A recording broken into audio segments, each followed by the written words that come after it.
যতক্ষণ ইলম উঠিয়ে না নেওয়া হবে। তার মানে কিয়ামতের আগে আল্লাহ তাআলা ইলম উঠায় নেবেন। এই কথাটা একটা সময় গ্রামের সাধারণ মানুষ তাদের নিজেদের ভাষায় বলতো। কি বলতো? বলতো কিয়ামতের আগে আল্লাহ তাআলা কোরআন হাদিস উঠায় নিবে। তবে বাস্তবতা হলো কোরআনও থাকবে, হাদিসও থাকবে, তবে ইলম থাকবে না। এটা কেমন কথা? কোরআনও থাকবে, হাদিসও থাকবে, ইলম থাকবে না, কেমন কথা? যদিও কোরআন হাদিস ইলমের মূল উৎস, বাকি যেগুলো এগুলো কোরআন হাদিস সমর্থিত। কোরআনও থাকবে, হাদিসও থাকবে, ইলম থাকবে না। কোরআন হাদিস হলো ইলমের মূল উৎস। এখন এই ইলম হেফাজত আল্লাহ কিভাবে করেন? এই লিখিত কোরআন আর হাদিসের মাধ্যমে ইলমের হেফাজত আল্লাহ করেন না, বরং আল্লাহ তাআলা ইলমের হেফাজত করেন আলেমদের মাধ্যমে। ইলমের হেফাজত আল্লাহ তাআলা করেন আলেমদের মাধ্যমে। এজন্য গ্রামের মানুষের এই ধারণাটা ভুল যে কোরআন হাদিস আল্লাহ উঠায় নিয়ে যাবে।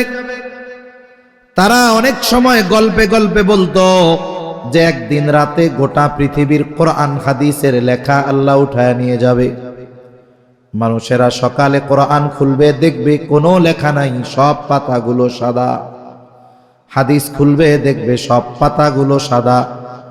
কিন্তু নবীজি সাল্লাল্লাহু আলাইহি ওয়াসাল্লাম আর এক হাদিসের মধ্যে জানায়া দেন যে না না, এইভাবে আল্লাহ ইলম উঠায় নিবেন না। তাহলে কেমনে উঠাবে? ক্বালা রাসূলুল্লাহি সাল্লাল্লাহু আলাইহি ওয়াসাল্লাম ইন্নাল্লাহা লা ইয়াকবিদুল ইলমা ইনতিজাআন ইয়ানতাজিউহু মিনাল ইবাদ। নবীজি সাল্লাল্লাহু আলাইহি ওয়াসাল্লাম বলেন, নিশ্চয়ই আল্লাহ তাআলা বান্দার অন্তর থেকে একত্রে ইলম উঠায়া নিবেন না। এমনটা হবে না এক রাত্রিতে গোটা পৃথিবীর সব হাফেজরা কোরআন ভুলে যাবে।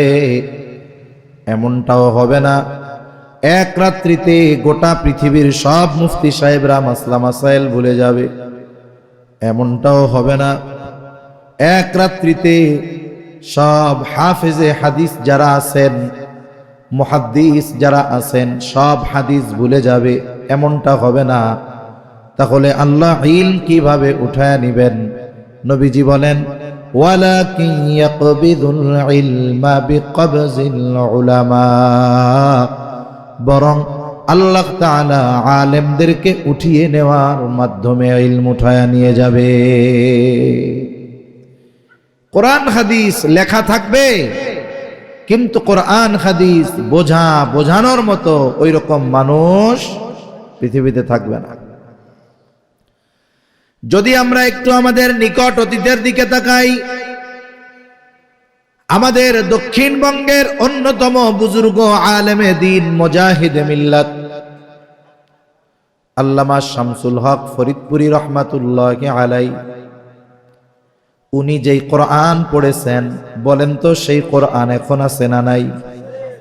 তার মানে উনি যেটা পড়ছে আমরাও সেটাই পড়ি। উনি যেই হাদিস পড়ছেন দেওবন্দে, আমাদের মৌলানা সাহেব আমরাও ওই হাদিসের কিতাবগুলো পড়েছি। উনি যেই ফিকহের কিতাবগুলো পড়েছেন আমরাও কম বেশি পড়েছি। মুফতি সাহেব জানা তারা আরো বেশি পড়ছে। কিন্তু বলেন তো, এই কোরআন সদর সাহেবও পড়ছে, আমরাও পড়েছি। এই হাদিস সদর সাহেব হুজুরও পড়েছে, আমরাও পড়েছি। তবে সদর সাহেব হুজুরের যেই ইলম, আমল আর তাকওয়া, এখনকার জামানার সবচাইতে বড় আলেম যিনি, তিনিও ইলম, আমল, তাকওয়ার দিয়ে সদর সাহেব হুজুরের কাছাকাছি নাকি? না, অনেক বেশ। বরং যদি আরো নিকটে তাকানো হয়, যেই সমস্ত বুজুর্গরা একেবারে নিকট অতীতে আমাদের থেকে চলে গেছেন, আল্লামা শাহ আহমদ শফি রহমাতুল্লাহি আলাই, আল্লামা নূর হোসেন কাসেমি রহমাতুল্লাহি আলাই, জুনাইদ বাবু নগরী রহমাতুল্লাহি আলাই, মুফতি আব্দুস সালাম চটগামী রহমাতুল্লাহি আলাই, গৌহরডাঙ্গা মাদ্রাসার ঢাকার হুজুর রহমাতুল্লাহি আলাই, এইরকম এক এক করে অনেকের নাম বলা যাবে। ওনারা দুনিয়ায় ছিলেন, ওনারা এখন নাই। ওনারা যে যেই দায়িত্বে ছিলেন, অন্যরা ওই দায়িত্ব লাভ করছে। পদের জায়গাটা শূন্য ছিল, পূর্ণ হয়েছে। চেয়ারটা শূন্য হয়েছিল, পূর্ণ হয়েছে। কিন্তু ওনারা যে চলে গেছেন, ওনাদের জায়গায় এখন বসছে যারা, অবশ্যই অবশ্যই যোগ্যতা, ইলমার, তাকওয়ার দিক দিয়ে ওনাদের চাইতে বেশি না। তার মানে যারা গেছে তাদের অবস্থান এই জায়গায়, যারা আছে তাদের অবস্থান এই জায়গায়। এনারা যখন চলে যাবে, এরপরে যারা আসবে তাদের অবস্থান আরো নিচে। সময়ের সাথে সাথে এটা একেবারে নিচে পৌঁছায় যাবে। নবীজি এই হাদিসের মধ্যে বলেন, একটা সময় মানুষেরা জাহেলদেরকে ধর্মীয় নেতা বানাবে। দেখবেন এখন ফতোয়া বিভাগ থেকে আসে না, এখন ফতোয়া দাড়িবিহীন, সুন্নাতবিহীন, টাকনুর নিচে প্যান্টওয়ালাদের মুখ থেকে আসে। আসে না এরকম ফতোয়া? কেউ দেয় গানের মঞ্চে ফতোয়া দেয়, কেউ রাজনীতির মঞ্চে ফতোয়া দেয়। আবার যখন কোন মুহাক্কিক আলেম ফতোয়া দিতে যায়, তার টুটি চাইবা ধরতে চায়। এটা হলো ওই অবস্থা হওয়ার একটা পূর্বচিত্র। একটা সময় এরকম মানুষ থাকবে না ফতোয়া দেওয়ার, ওই যে ওরাই ফতোয়া দিবে। নবীজি বলেন, মানুষেরা জাহেলদেরকে ধর্মীয় নেতা বানাবে। মানুষেরা তাদের কাছে ফতোয়া জিজ্ঞাসা করবে। তারা তো জাহেল, যা জানে তাই বলে দিবে। নবীজি বলেন, ফতোয়া জিজ্ঞাসাকারী আর ফতোয়া প্রদানকারী উভয়ে পথভ্রষ্ট হয়ে যাবে।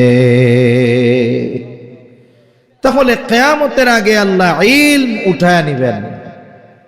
এখন আমাদের কি করণীয়? এক নম্বর বিষয়, যেই সমস্ত আলেমরা চলে গেছেন তাদের জন্য তো দোয়া, সাথে সাথে যারা এখন আছেন তাদের জন্য নেক হায়াত কামনা করে দোয়া করতে হবে।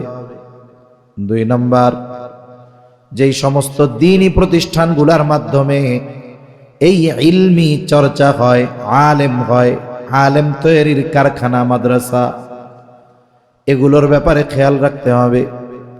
অনেক সময় অনেকে মনে করে, হুজুর আমাদের এলাকায় তো বড় মাদ্রাসা নাই, ছোট ছোট মাদ্রাসা। বলে ওই বড় মাদ্রাসাগুলো, মাদ্রাসার মূল খোরাক হলো ছাত্র। এগুলো তখনই পাবে যখনই গ্রামের ছোট ছোট মাদ্রাসাগুলো তাজা থাকবে। হাজার হাজার ছাত্র বড় বড় মাদ্রাসায় দাওরায়ে হাদিসে কোন জায়গার থেকে আসে? এগুলো ছোট ছোট মাদ্রাসা থেকে এক সময় তারা যায়। যদি এই ছোট মাদ্রাসাগুলোর কদর আমরা না করি, তাহলে বড় মাদ্রাসাগুলোও এক সময় ছাত্র সংকটে পড়ে যাবে। তিন নাম্বার কাজ, প্রত্যেক ঘরে কমপক্ষে একজন আলেম দরকার, কমপক্ষে একজন। কারণ একজন আলেম তার ইলম, আমল আর তাকওয়ার দিয়ে ওই ঘর থেকে কুফরি আর পাপাচারের অন্ধকার দূর করতে পারে। একটা রুমে যদি 50 জন মানুষও থাকে, অন্ধকার দূর করার জন্য ওই এক রুমে 50টা লাইট দরকার হয় না। একটা লাইট ওই 50 জনের থেকে অন্ধকার দূর করতে যথেষ্ট হয়ে যায়। এজন্য একজন আলেম যদি কারো ঘরে থাকে, দেখবেন জেনারেল শিক্ষিত মানুষ রাজনীতি করে, ধরেন সেকুলার দল করে, যে কোনো কথার কথা দল করে সেকুলার, কিন্তু তার অন্তরের বিশ্বাস অন্যরকম, ভালো বিশ্বাস, আল্লাহরে মানে, বলে যে ক্ষমতার উৎস জনগণ না আল্লাহ, কিন্তু পদ পদবী ওই ধরনের দলে আছে। এদের ঘরে যদি একজন আলেম থাকে, হতে পারে ভাই, হতে পারে সন্তান, হতে পারে চাচা, যদি একজন আলেম থাকে তাহলে দেখবেন ওর আচার আচরণ একটু ভদ্র, মার্জিত। আর যার ঘরে আলেম নাই, ও জাগতিক শিক্ষায় অনেক শিক্ষিত, কিন্তু দেখবেন ওর আচার আচরণ সর্বোচ্চ বেয়াদবের মতো। এই যে প্রভাব প্রতিপত্তি ক্ষমতার পরেও তার আচরণের মধ্যে এই নমনীয়তার অন্যতম কারণ তার ঘরের মধ্যে হয়তো ইলমের আলো দেওয়ার মতো কোনো লোক ছিল এই জন্য। তাহলে এক নাম্বার, নবীজি বলেন কিয়ামত ততক্ষণ হবে না যতক্ষণ ইলম উঠিয়ে না নেওয়া হবে, আর আল্লাহ তাআলা আলেমদেরকে উঠায় নেওয়ার মাধ্যমে ইলম উঠায় নিয়ে যাবেন। দুই নাম্বার, নবীজি সাল্লাল্লাহু আলাইহি ওয়াসাল্লাম বলেন ওয়া তাকসুরুজ জালাজিলু, কিয়ামতের আগে জালজালা তথা ভূমিকম্প বেড়ে যাবে। কিয়ামতের আগে ভূমিকম্প বাড়বে। বক্সের আওয়াজ ছাড়েন, আরো রিভার্ব দেন, আওয়াজটা ভাষায় দেন। কিয়ামতের আগে জালজালা ভূমিকম্প বাড়বে। এই ভূমিকম্প কেন হয়? ভূতত্ত্ববিদরা বলেন ভূমিকম্প হওয়ার কারণ হলো টেকটনিক প্লেটের নড়াচড়া। টেকটনিক প্লেটের নড়াচড়ার কারণে ভূমিকম্প হয়। এখন যদি ভূতত্ত্ববিদদের জিজ্ঞাসা করা হয় টেকটনিক প্লেট নড়ে চড়ে কেন, ও আমাদেরকে একটা বুঝ দিবে। কি বুঝ? বলবে জলবায়ুর পরিবর্তন, উত্তর মেরুর বরফ সব জমে যাচ্ছে, মানুষেরা গাছ সব কেটে ফেলতেছে, এই কারণে জলবায়ুর পরিবর্তন, এই জন্য ভূমিকম্প বেশি বেশি হচ্ছে। একটা বুঝ দিয়ে দিবে আর কি। কিন্তু আমি আপনি ইমানদার, আমি আপনি মুসলমান, আমি আপনি এটাও জানি এই ভূমিকম্প স্থলভাগে সংগঠিত একটি বিপর্যয়, আর এর বিপর্যয় মুসিবত তথা এই আযাব আসার কারণ আল্লাহ তাআলা কোরআনে জানায়া দিয়েছে। আল্লাহ রাব্বুল আলামিন বলেন যাহারাল ফাসাদু ফিল বাররি ওয়াল বাহরি বিমা কাসাবাত আইদিন নাস। আল্লাহ তাআলা বলেন পানিতে স্থলে যত ধরনের বিপর্যয় সংগঠিত হয় সব মানুষের হাতের কামাই। পানিতে কি হয়? পানিতে হয় জলোচ্ছ্বাস, সিডর, আইলা, লাইলা, সুনামি। স্থলে কি হয়? স্থলে হয় ভূমিকম্প, ভূমিধস, অতিবৃষ্টি, অতি খরা। এগুলো হয় জমিনে, আর অন্যগুলা হয় স্থলে। তাহলে ভূমিকম্প হওয়ার অন্যতম কারণ কি? আল্লাহ তাআলা বলেন মানুষের হাতের কামাই এগুলো। তার মানে আমাদের পাপের কারণে ভূমিকম্প হয়। এখন ভূমিকম্প সংগঠিত হওয়ার কারণ হলো টেকটনিক প্লেটের নড়াচড়া, আর এই টেকটনিক প্লেটের অতিমাত্রায় নড়াচড়ার কারণ হলো আমাদের পাপ। পাপের কারণে জমিন একটু মাঝে মধ্যে জোরে জোরে নড়ে, এটা জমিনে সংগঠিত একটি বিপর্যয়। আল্লাহ রাব্বুল আলামিন এই পাপের কারণে আমাদের এই ধরনের শাস্তি দেন। তবে পৃথিবীবাসী আমরা যেই পরিমাণ পাপ করি আল্লাহ তাআলা ওই পরিমাণ পাপের শাস্তি আমাদের দেন না। যদি ওই পরিমাণ পাপের শাস্তি আল্লাহ দিতেন তাইলে এই দুনিয়াতে আমাদের বেঁচে থাকা সম্ভব ছিল না। আল্লাহ তাআলা সেই কথাই কোরআনুল কারীমের মধ্যে বলেন লিউযীকাহুম বা'দাল্লাযী আমিলু। লিউযীকাহুম, তাদেরকে আস্বাদন করানো হয় বা'দাল্লাযী আমিলু, যে আমাদের আমলের অতি সামান্য কর্মের স্বাদ, সামান্য কর্মের পাপের স্বাদ আস্বাদন করানো হয়। তার মানে পাপ এত, কিন্তু এত পাপের শাস্তি দিলে তো সব নিশ্চিহ্ন হয়ে যাবে। আল্লাহ শাস্তি দেন একেবারে অল্প পরিমাণের। আল্লাহ রাব্বুল আলামিন শাস্তি দেন কারণ কি? কারণ হলো পাপ। উদ্দেশ্য কি? এই শাস্তি দেওয়ার উদ্দেশ্যটা কি? আল্লাহ তাআলা বলেন লাআল্লাহুম ইয়ারজিউন। শাস্তি দেওয়ার উদ্দেশ্য হলো যাতে তারা ওই পাপ থেকে প্রত্যাবর্তন করে। যেমন একজন ছাত্র যদি অন্যায় করে, ছাত্র অন্যায় করলে ওস্তাদ শাস্তি দেয় কি দেয় না? শাস্তি দেওয়ার কারণ কি? তার অপরাধ। উদ্দেশ্য কি? মেরে ফেলা নয়, উদ্দেশ্য হলো ওই অপরাধ সে যেন আর না করে, ঠিক না? এখন দেখা গেল যেই অপরাধের কারণে তারে শাস্তি দিছে, এই অপরাধটা শাস্তির পরে কমে নাই, বরং আরো বাড়ছে কয়দিন পর।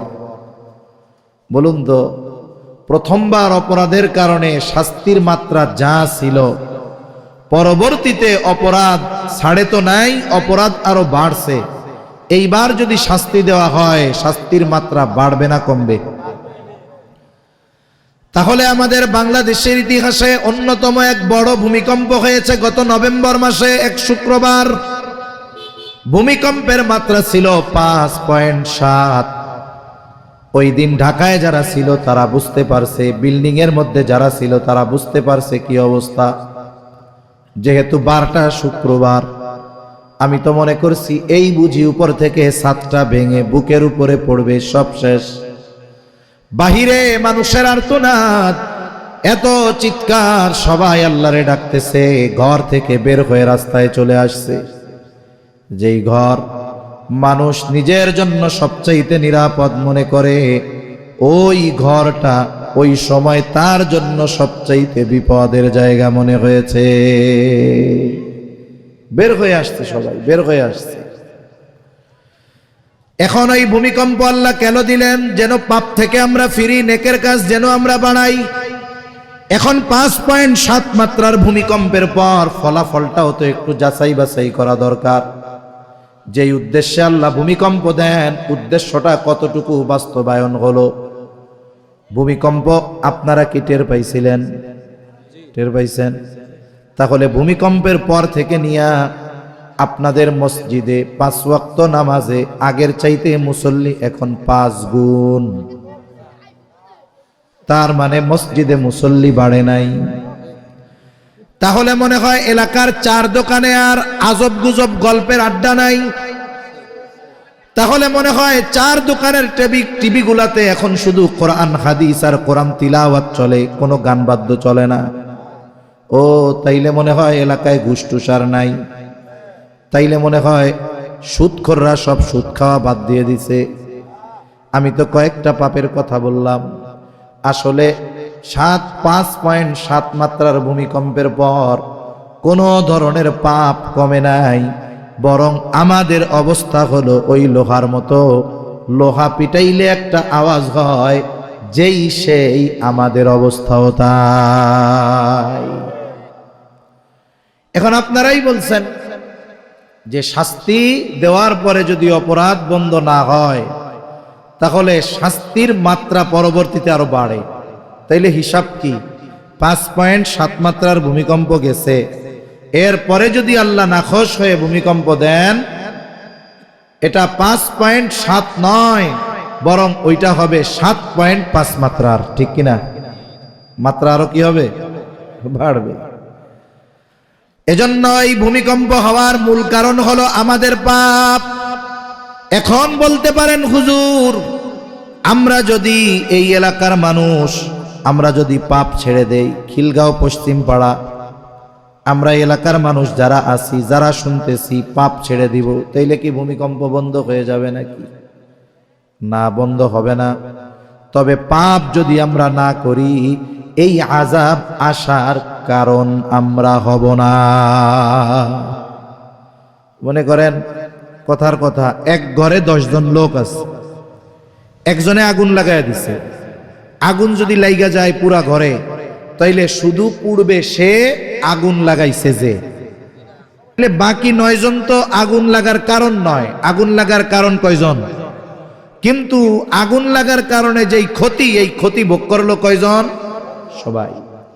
যখন নবীজি সাল্লাল্লাহু আলাইহি ওয়াসাল্লাম পাপের কারণে আযাব আসার কথা বললেন, সাহাবায়ে কেরাম বললেন, ইয়া রাসূলুল্লাহ, আমাদের মধ্যে নেককার মানুষ থাকার পরেও আমরা ধ্বংস হয়ে যাব? নবীজি সাল্লাল্লাহু আলাইহি ওয়াসাল্লাম বলেন, হ্যাঁ, ধ্বংস হয়ে যাবা পাপের আধিক্যের কারণে। তার মানে সমাজের অধিকাংশ মানুষ যখন পাপাচারে লিপ্ত হবে, দেশের অধিকাংশ মানুষ যখন পাপাচারে লিপ্ত হবে, শাস্তি আসবে তাদের পাপের কারণে। তবে ওই সময়টাতে যারা পাপ করবে না, শাস্তি আসার কারণ যারা হবে না, ওই শাস্তিতে তারাও গ্রাস হবে। তবে আশা করা যায় শাস্তি আসার কারণ না হওয়ার কারণে ওই মানুষগুলো আল্লাহর কাছ থেকে ক্ষমা পেয়ে যাবে।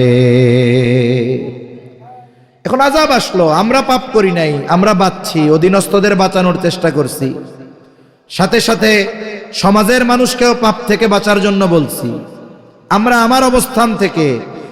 আমাদের অবস্থান থেকে বাঁচার চেষ্টা করছি, মানুষকে বাঁচানোর চেষ্টা করেছি। এরপরে অধিকাংশ মানুষ পাপী, এজন্য আযাব চলে আসছে, আমরাও গ্রাস হয়ে গেলাম আযাবে। কিন্তু আল্লাহর কাছে এটা বলার সুযোগ আছে যে এই আযাব আসার যেই কারণ, এটা আমাদের দ্বারা সংগঠিত হয় নাই, এটা বলার সুযোগ আমাদের থাকবে। এজন্য ওই চিন্তা করব না যে সবাই করতেছে আমিও করি, বরং আমরা পাপ থেকে বাঁচবো। আল্লাহ তৌফিক দান করেন। 3 নাম্বার, নবীজি সাল্লাল্লাহু আলাইহি ওয়াসাল্লাম বলেন, ওয়াতাকারাবাজ জামান, কিয়ামত ততক্ষণ হবে না যতক্ষণ সময় নিকটবর্তী না হবে। মুহাদ্দিসিনে কেরাম বলেন, এটার দ্বারা উদ্দেশ্য হলো সময় থেকে আল্লাহ বরকত উঠায় নিয়ে যাবে। সময় তো এখনো 60 মিনিটে 1 ঘন্টা, 300 বছর আগেও 60 মিনিটে ছিল 1 ঘন্টা। তাহলে সময় থেকে যদি বরকত চলে যায় ক্ষতি কি? বলে সময় থেকে যদি বরকত চলে যায়, ওই সময় দ্রুততার সাথে চলে যায়। এজন্য নবীজি আর এক হাদিসের মধ্যে বলেন, কিয়ামতের আগে সময় নিকটবর্তী হয়ে যাবে। 1 যুগ 1 বছরের মতো মনে হবে, বছরকে মাসের মতো মনে হবে, মাসকে সপ্তাহের মতো মনে হবে, সপ্তাহকে দিনের মতো মনে হবে, দিনকে ঘন্টার মতো মনে হবে, ঘন্টাকে মিনিটের মতো মনে হবে, মিনিটকে আগুনের স্ফুলিঙ্গ তথা সেকেন্ডের মতো মনে হবে। তার মানে সময়টা বরকতহীন হবে, এজন্য দ্রুততার সাথে চলে যাবে। আর সময় বরকতহীন হওয়ার কারণ কি? জাস্টিস মুফতি তকি ওসমানী দামাত বারকাতুহুমুল আলিয়া বলেন, সময় বরকত শূন্য হওয়ার কারণ হলো অহেতুক আর গুনার কাজ। মানুষ যখন অহেতুক আর গুনার কাজে লিপ্ত হয়, তখন সময় দ্রুততার সাথে চলে যায়।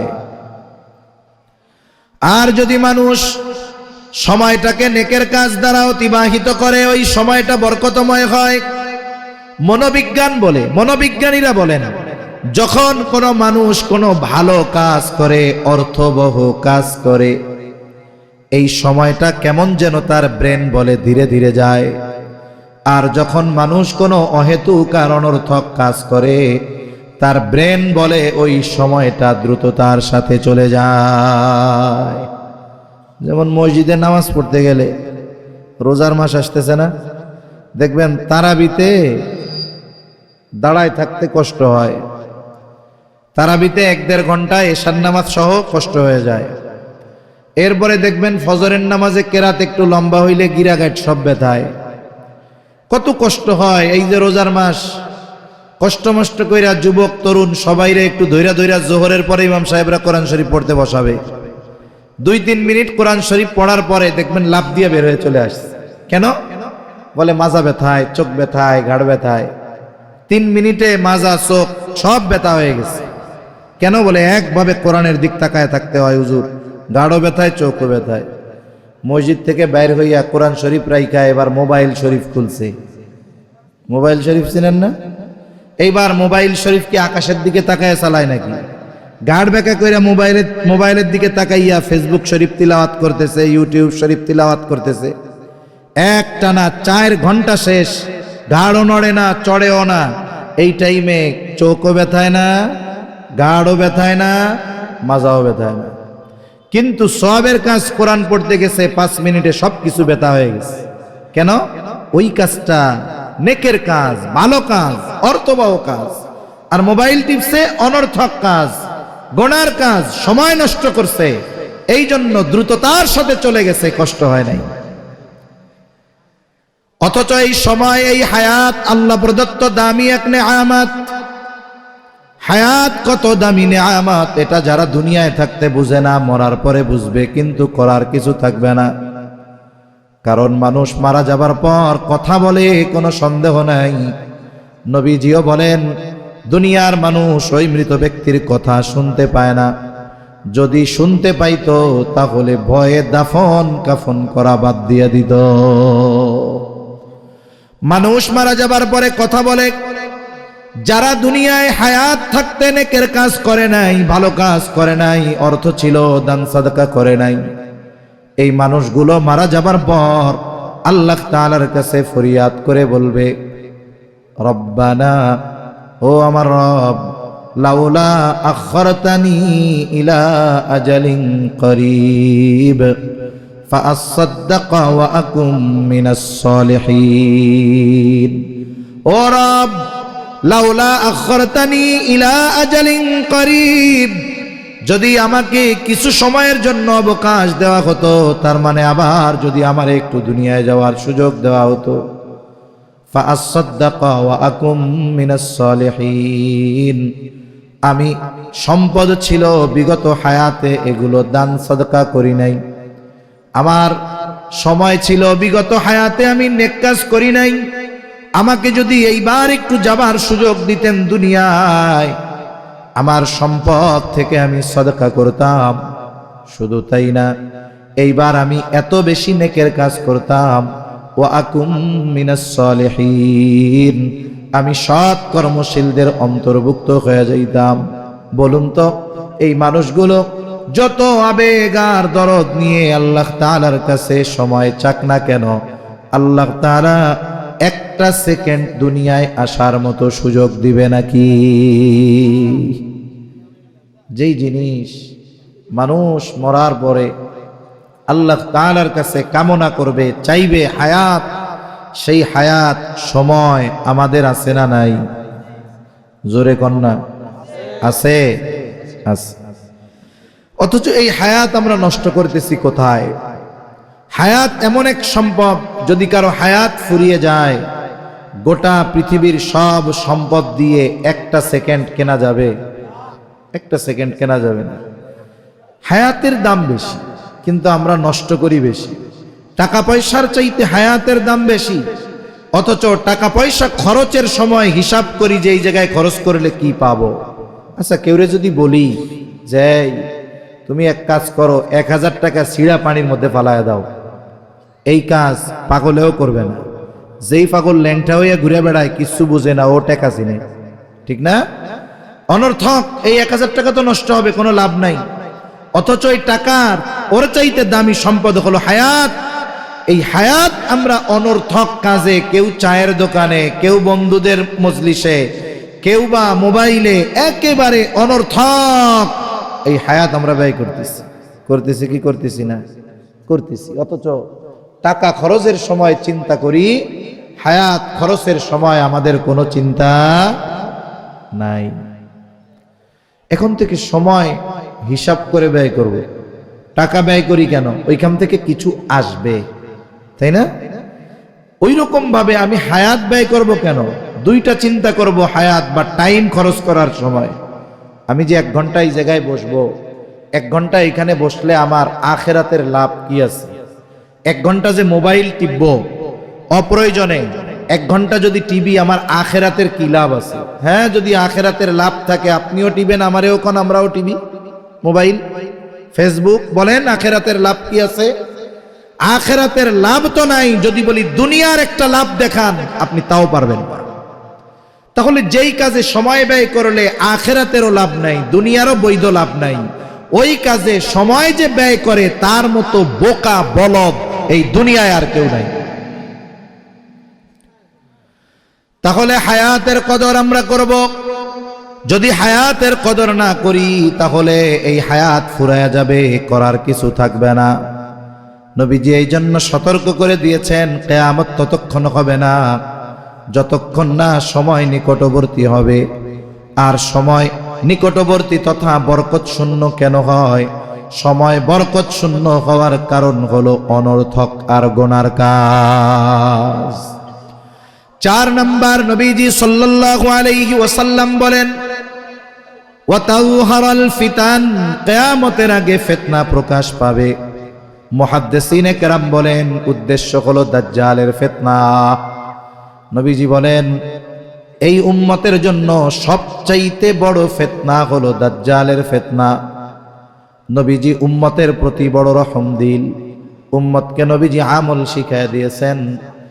নবীজি সাল্লাল্লাহু আলাইহি ওয়াসাল্লাম বলেন যেই ব্যক্তি জুমার দিন সূরা কাহাফ তিলাওয়াত করবে, আল্লাহ তাআলা ওই ব্যক্তিকে দাজ্জালের ফিতনা থেকে হেফাজত করবে।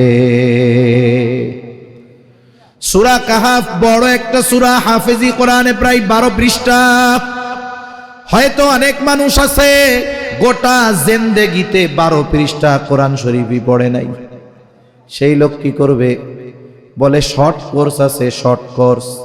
নবীজি এক হাদিসের মধ্যে বলেন যেই ব্যক্তি সূরা কাহাফের প্রথম 10 আয়াত মুখস্থ করবে, আর মুহাদ্দিসিনে কেরাম বলেন উদ্দেশ্য হলো শুধু মুখস্থ নয়, এই সূরা কাহাফের 10 আয়াত জুমার দিন তিলাওয়াত করবে, নবীজি বলেন ওই ব্যক্তিকে আল্লাহ তাআলা দাজ্জালের ফিতনা থেকে হেফাজত করবে।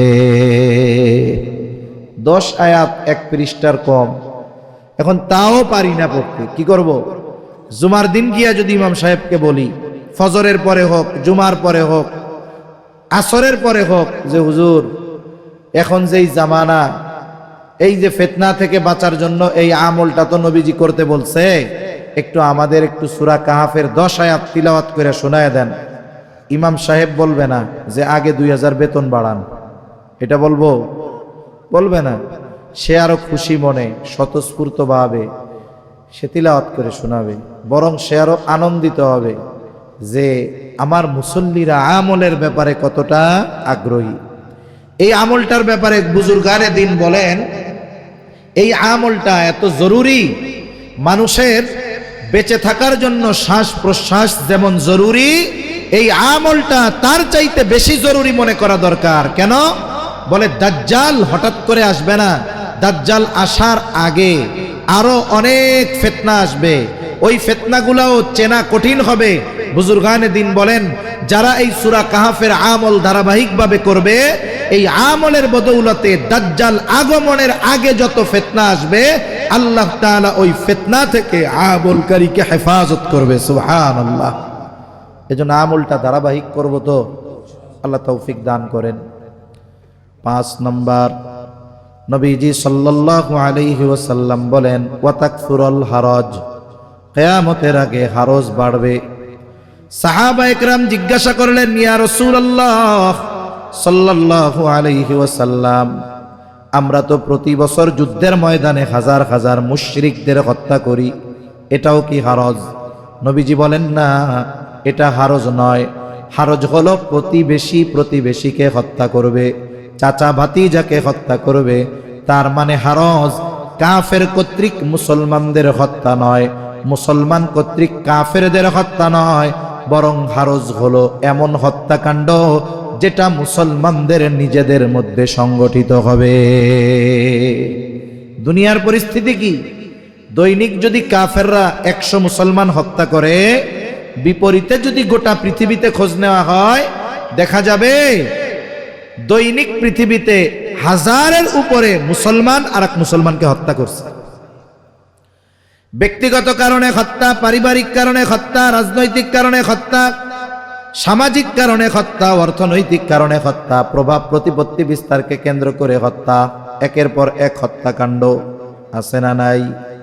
এই যে হত্যাকাণ্ড বাড়তেছে, সময়ের সাথে সাথে আরো বাড়বে। নবীজি বলেন হত্যাকাণ্ড এত পরিমাণ হবে, যাকে হত্যা করা হবে সে জানবে না কেন আমাকে হত্যা করা হলো, যারা হত্যা করবে তারাও জানবে না কেন ওই ব্যক্তিকে হত্যা করলাম। আবার আরেকজন ইমানদার মুসলমানকে হত্যা করা কত বড় পাপ! একজন ইমানদারকে অন্যায়ভাবে হত্যা করা, এটা গোটা পৃথিবীর সব মানুষকে হত্যা করার মতো একটা পাপ। নবীজি সাল্লাল্লাহু আলাইহি ওয়াসাল্লাম সতর্ক করে দিয়ে বলেন সিবাবুল মুমিনি ফুসুকুন ওয়া কিতালুহু কুফ। নবীজি বলেন মুমিনকে গালি দেওয়া ফাসিকি, হত্যা করা কুফরি। এখন একজন ইমানদার আর একজন ইমানদারকে হত্যা তো বহুদূর, বরং সে অন্যায়ভাবে জবান দিয়েও কষ্ট দিবে না। এটা একজন ইমানদারের শান হওয়া দরকার। কারণ আমি আপনি সবাই জান্নাতে যেতে চাই, চাই কি চাই না? জান্নাতে যাইতে হইলে মুসলমান হওয়া দরকার। কি হওয়া দরকার? নবীজি আল্লাহ বলছেন ওয়ালা তামুতুন্না ইল্লা ওয়া আনতুম মুসলিমুন। আর মুসলমান হওয়ার জন্য নফল নামাজ রোজার চাইতে জবান হেফাজত বেশি দরকার। قال رسول الله صلى الله عليه وسلم المسلم من سلم المسلمون من لسانه ويده। নবীজি বলেন প্রকৃত মুসলমান হলো সে যার জবান আর হাতের অনিষ্ট থেকে অপর মুসলমান তাকে নিরাপদ। এখন আমি নামাজ পড়ি, তাহাজ্জুদ পড়ি, আওয়াবিন পড়ি, ইশরাক পড়ি, কিন্তু আরেকজনকে গালি দেই, আমি প্রকৃত মুসলমান হতে পারি নাই। আমার ইবাদত আমাকে উত্তম মানুষে পরিগণিত করবে না। বরং হাদিসে আসছে, নবীজির কাছে দুইজন মহিলার খবর আসছে। একজনের ব্যাপারে বলা হলো ইয়া রাসূলুল্লাহ সাল্লাল্লাহু আলাইহি ওয়াসাল্লাম, মহিলা এমন কোনো আমল নাই যেটা সে করে না, সারাদিন সব করে, তবে একটা সমস্যা, সে তার প্রতিবেশীর সাথে খারাপ আচরণ করে। আর একজন মহিলা যা না করলেই নয়, এর বেশি সে করে না, তবে তার প্রতিবেশীর সাথে ভালো আচরণ করে। এই দুই মহিলার মধ্যে কে উত্তম? নবীজি সাল্লাল্লাহু আলাইহি ওয়াসাল্লাম বলেন, যেই মহিলা তার প্রতিবেশীর সাথে ভালো আচরণ করে ওই মহিলা হলো উত্তম। ইবাদত বেশি করছে, ব্যবহার খারাপ, উত্তম হইতে পারে নাই। ইবাদত যতটুকু দরকার ততটুকু করছে, কিন্তু আচরণ ভালো, নবীজি বলেন ওই মহিলা উত্তম। তাইলে আমরা শুধু ইবাদত করব তা নয়, ইবাদতের সাথে সাথে আচার আচরণ আখলাক এগুলোও উত্তম করতে হবে, ঠিক কিনা বলেন? শুনুন, নির্বাচনের সময় কে কোন দলের আমি তো জানি না, প্রতিপক্ষ আপনার যেই হোক, যদি সে মুসলমান হয়, বলেন তো রাজনৈতিক প্রতিপক্ষ হওয়ার কারণে তারে বকা দেওয়া সওয়াবের কাজ? হ্যাঁ, খবরদার, গুনার কাজ করব না, তাকে আমি বকা দিব না। আমার জবান দিয়ে জাগতিক কারণে আমি আর এক মুসলমান ভাইকে কষ্ট দিব না, সে যে হয় হোক। যদি করতে পারি তাহলে দেখবেন জবান নিয়ন্ত্রণের মাধ্যমে সমাজে সংগঠিত 60% ঝগড়া বিবাদ মুহূর্তের মধ্যে দূর হয়ে যাবে। আল্লাহ তৌফিক দান করেন। 6 নম্বর সর্বশেষ, নবীজি সাল্লাল্লাহু আলাইহি ওয়াসাল্লাম বলেন হাত্তা ইয়াকসুরা ফীকুমুল মালু ফায়াফিদু। কিয়ামত ততক্ষণ হবে না যতক্ষণ মানুষের মাল সম্পদ উপচায় না পড়বে। মুহাদ্দিসিনে কেরাম বলেন এটা হবে তখন ঈসা আলাইহিস সালামের পুনরাগমনের পর। ওনার মূল আগমন হয়ে গেছে, হায়াত কিছু বাকি থাকতে আল্লাহ ওনাকে উঠায় নিছে, আল্লাহ ওনাকে আবার পাঠাবে। উনি আসবেন, দাজ্জালকে হত্যা করবেন, উনি কোরআনের দাওয়াত দিবেন, ইসলামের দাওয়াত দিবেন, উনি ইনজিলের দাওয়াত দিবেন না, উনি খ্রিস্ট ধর্মের দাওয়াত দিবেন না। ওনার সময় গোটা পৃথিবীর আনাচে কানাচে ইসলাম পৌঁছায়া যাবে, প্রত্যেকে পাক্কা মুমিন মুত্তাকি হবে। আর আল্লাহর ওয়াদা আছে, ওয়ালাউ আন্না আহলাল কুরা আমানু ওয়াত্তাকাউ লাফাতাহনা আলাইহিম বারাকাতিম মিনাস সামাই ওয়াল আরদ। আল্লাহ তাআলা বলেন, যদি ওই জনপদের অধিবাসীরা ঈমান আনে আর মুত্তাকি হয়ে যায়, আল্লাহ বলেন আমি অবশ্যই তাদের জন্য আসমান আর জমিনের বরকতের দরজাগুলো খুলে দিব। ওই সময়টা এইরকম হবে, সবাই ইমানদার মুত্তাকি হবে, কিছুকাল থাকবে এরকম। ওই সময় আসমান জমিনের বরকতের দরজা আল্লাহ খুলে দিবে। এত পরিমাণ বরকত হবে যে দুনিয়ায় মানুষ এত সম্পদের মালিক হবে, সম্পদ উপচায়া পড়বে। মনে চাইবে যদি একটু দান সাদকা করতে পারতাম, কিন্তু গোটা পৃথিবী খুঁজে সাদকা নেওয়ার মতো একজন লোকও খুঁজে পাওয়া যাবে না। নবীজি বলেন এই 6 বিষয় সংগঠিত যতক্ষণ না হবে ততক্ষণ কিয়ামত সংগঠিত হবে না। এবার সর্বশেষ এই 6টা বিষয় থেকে আমাদের 6টা শিক্ষা নিতে হবে। কয়টা শিক্ষা? জোরে বলেন কয়টা? 1 মিনিটে একটু খেয়াল করব, শুধু শুনলাম তাতে তো হবে না, আমাদেরও প্রস্তুতি নিতে হবে। কিয়ামত হবে, ইমাম মাহদি আসবে, 3য় বিশ্বযুদ্ধ হবে, এই হবে সেই হবে, এগুলোর টেনশনে যদি আমি ঘরে বইয়া থাকি আর চিন্তায় অস্থির, নামাজ কালাম কিচ্ছু নাই, ঘুম থেকে দুপুর 12টায় উঠি, তাইলে তো এটা বোকা, এর মতো বোকা আর কেউ নেই। আমাদের প্রিপারেশন নিতে হবে। 1 নাম্বার, কিয়ামতের আগে ইলম উঠায় নিয়ে যাবেন আল্লাহ। তার মানে দুনিয়া ইলম থাকার সাথে কিয়ামত দূরবর্তী থাকা সম্পৃক্ত। এজন্য আমরা ইলম কিভাবে দুনিয়ায় থাকতে পারে বলে উলামায়ে কেরাম যতদিন থাকবে, এজন্য ঘরে ঘরে এক একজনকে কমপক্ষে আল্লাহর জন্য দিয়ে দিব ইলম অর্জনের জন্য। মাদ্রাসাগুলোর প্রতি নজর, উলামায়ে কেরামের জন্য নেক দোয়া। মনে রাখবেন, যে যেই দল করেন না কেন, এই উলামায়ে কেরাম, এই ইলমওয়ালারা আপনাদের দুশমন নয়, বন্ধু। ওরা না থাকলে দুনিয়ায় চিটিংবাজি আর করতে পারবেন না, সব বন্ধ হয়ে যাবে। দুনিয়ার নিজাম উল্টাপাল্টা হয়ে যাবে, দুনিয়ায় তাফালিং করতে পারবেন না। এজন্য উলামায়ে কেরামের বিদ্বেষী হবেন না, আলেমদের বিদ্বেষী হবেন না।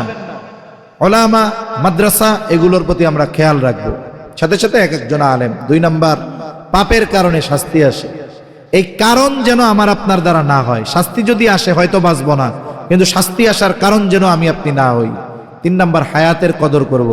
প্রত্যেক জায়গায় সময় ব্যয় করার আগে ভাববো, 4 দোকানে যে আমি 1 ঘন্টা বসবো, আমার লাভ কি আখেরাতের? আগে আখেরাতের দেখেন, এরপরে দুনিয়ার লাভ কি। যদি দেখেন যে আখেরাতের লাভ নাই, তাইলে ওখান থেকে চলে যে আসবে সে হলো সবচাইতে বড় বুদ্ধিমান। এরপর সূরা কাহাফের আমল, কমপক্ষে 10 আয়াত মুখস্থ করব, জুমার দিন আমল করব তো ইনশাআল্লাহ। 5 নাম্বার, আমি আমার কোনো মুসলমান ভাইকে, সে যে দলের হোক, যে মতের হোক, আমি কখনো জবান দিয়ে অন্যায়ভাবে কথার দ্বারাও কষ্ট দিব না। 6 নাম্বার, যেহেতু একটা সময় মানুষের সম্পদ হবে কিন্তু সদকা নেওয়ার লোক থাকবে না, চিন্তা করব, প্রত্যেকদিন চেষ্টা করব অল্প পরিমাণ হলেও আল্লাহর রাস্তায় কিছু ব্যয় করার, অসহায় দরিদ্র মানুষকে কিছু দেওয়ার। বিশেষ করে এই যে রোজার মাস আসতেছে, এদিকে খেয়াল রাখবো। আমার আশেপাশে প্রতিবেশী যদি দুর্বল থাকে, অসহায় থাকে, তার জন্য যেন রোজা রাখাটা সহজ হয়, সেজন্য একটু ভালো ইফতার সাহরি করতে পারে। যাদের সামর্থ্য আছে আমরা তাদের পাশে দাঁড়াবো ইনশাআল্লাহ। আল্লাহ সুবহানাহু ওয়া তাআলা আমাদের সবাইকে কথাগুলো বুঝবার তৌফিক দান করেন, আমিন। ওয়া আখিরু দাওয়ানা আনিল হামদুলিল্লাহি রাব্বিল আলামিন। আসসালামু আলাইকুম ওয়া রাহমাতুল্লাহি ওয়া বারাকাতুহু। আমরা দুরূদ শরীফ পড়ি। আল্লাহুম্মা সাল্লি আলা মুহাম্মাদ ওয়া আলা আলি মুহাম্মাদিন কামা সাল্লাইতা আলা ইব্রাহিম ওয়া আলা আলি ইব্রাহিম ইন্নাকা হামিদুম মাজিদ। আল্লাহুম্মা বারিক আলা মুহাম্মাদিন ওয়া আলা আলি মুহাম্মাদ কামা বারাকতা আলা ইব্রাহিম ওয়া আলা আলি ইব্রাহিম ইন্নাকা হামিদুম মাজিদ। আলহামদুলিল্লাহি রাব্বিল আলামিন ওয়াল আকিবাতু লিল মুত্তাকিন। والصلاة والسلام على خير خلقه محمد وعلى آله وأصحابه أجمعين. ربنا ظلمنا أنفسنا وإن لم تغفر لنا وترحمنا لنكونن من الخاسرين. رب العالمين, গভীর রাত পর্যন্ত দ্বীনি আলোচনার পরে গুনাহমাখা হাত আমরা তুলে ধরেছি। আয় আল্লাহ, যে যেখান থেকে হাত উঁচু করেছে আমাদের বিগত জীবনের সব ধরনের গুনাহগুলো মাফ করে দাও। আয় আল্লাহ, আমাদের আত্মীয় স্বজন দেশে প্রবাসে যে যেখানে আছে তুমি মাফ করে দাও রব্বুল আলামিন। খাস করে আমাদের আত্মীয় স্বজন যারা দুনিয়া আছে অন্ধকার গহীন কবরে চলে গেছে, আয় আল্লাহ তাদের মাফ করে কবরগুলো আপনি জান্নাতের টুকরো বানায়া দিন রব্বুল আলামিন। খাস করে যারা অসুস্থ, সুস্থতা দান করেন। আমাদের আত্মীয় স্বজন যে যেখানে অসুস্থ, আল্লাহ সুস্থতা দান করেন। খাস করে আজকের মাহফিল আপনি কবুল করে নেন। আয় আল্লাহ, খিলগাঁও পশ্চিম পাড়া কেন্দ্রীয় মসজিদ এলাকাবাসী ও প্রবাসী ভাইদের উদ্যোগেই আয়োজন, আপনি সবাইকে কবুল করে নেন। খাস করে প্রবাসে যারা আছে আল্লাহ তাদের ভালো রাখেন, সুস্থ রাখেন, ঈমান আমলের সাথে থাকার তৌফিক দেন। মাহফিলকে এলাকার হেদায়েতের জরিয়া বানায় দেন। খাস করে আপনার ঘরের জন্য যে যেভাবে সহযোগিতা করেছে আল্লাহ, সকলের সকল প্রকার সাহায্য সহযোগিতা আপনি কবুল আর মঞ্জুর করে নেন। সকলের মনের নেক চাওয়া, নেক আশা আপনি কবুল করে নেন। আয় আল্লাহ, তামাম দুনিয়ার মুসলমানদের জানমাল আপনি হেফাজত করেন। যেখানেই মুসলমানেরা মাজলুম আপনি তাদের জন্য সাহায্যকারী হয়ে যান।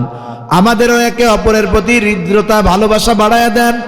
লোভ, হিংসা, অহংকার মুক্ত হৃদয় দান করেন আল্লাহ রব্বুল আলামিন। খাস করে মালিক, আমরা যারা হাত উঁচু করেছি, আমাদের যাদের মা বাবা দুনিয়া ছেড়ে চলে গেছে, গুনার কারণে যদি কারো মা বাবার কবরে আযাব হয়, কবরের আযাব মাফ করে কবরগুলো আপনি জান্নাতের টুকরো বানায়া দেন। কিয়ামতের দিন হিসাব সহজ করে জান্নাতের ব্যবস্থা করে দিয়েন। যাদের মা বাবা বেঁচে আছে সুস্থ দীর্ঘনেক হায়াত দান করেন। যাদের সন্তান অবাধ্য আছে সন্তানগুলাকে বাধ্য করে দেন। আয় আল্লাহ, আমাদের স্ত্রী সন্তান আমাদের জন্য চক্ষু শীতলকারী হিসাবে কবুল করে নেন। রব্বুল আলামিন, খাস করে মালিক